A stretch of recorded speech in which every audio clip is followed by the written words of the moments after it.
Zakirin, Dr. Maulana Mirza Shafiq Hussain Shafaq is a renowned Maulana, writer, poet, and scholar from Lucknow, India, who is fluent in Urdu, Farsi, Arabic, and Hindi. He's an extremely well known and much sought after figure in both Shia academia and in Urdu literary circles in the Indo Pakistan region. He serves as the head of the Urdu department of Lucknow's historical Hussainabad College and frequently appears on television, radio, and in print media. He recites majalis across India and in the Middle East and speaks at large processions and rallies, as well as at seminars and conferences across India. Dr. Mirza Shafiq received his religious training at Lucknow's most renowned Shia Hauza, Sultan al Madaris, where he completed the highest degree of Sadrul Afazil. He received his PhD in Urdu literature from Lucknow University, focusing his research on Tarakki Pasand Afsana, 1932 to 2010. A child prodigy who began reciting majlis at the tender age of 10 years and who published his first book at the age of 14 years. Professor Dr. Mirza Shafiq is a 5-time gold medalist and topper who has been recognized for his high academic marks and achievements by his alma mater, Lucknow University, where he was also granted the title of Mr. Urdu in 2002. These incredible achievements are particularly noteworthy as Maulana Mirza Shafiq is still in his mid-30s.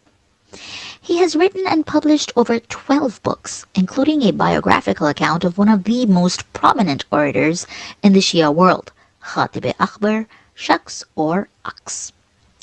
Other notable titles written by Dr. Mirza Shafiq Hussain Shafaq include Khiraj-e-Hayat, Zinda Awaze, Irfanul Majalis, Irtabate Nabuwato Imamat. A prolific writer who has published over 500 articles in magazines and in newspapers in India and around the world. Dr. Mirza Shafiq Hussain Shafaq also serves as chief editor for 4 newspapers and publications, including Ittala, Al-Ghadir, Bab-e-Shahr Ilm, and Shia Quarterly. He is a newspaper columnist and serves on the editorial board of Lucknow's oldest and most respected daily newspaper, Safhafat. He is also chairman of Lucknow's famous literary society, Lauh-e-Qalam, and serves as chairman of the Shia community's famous institution, Khyber Shikan Academy. Dr. Mirza Shafiq is a recipient of countless prestigious awards for his written and academic work in Urdu literature, as well as for Shia Islamic literature and oratorship.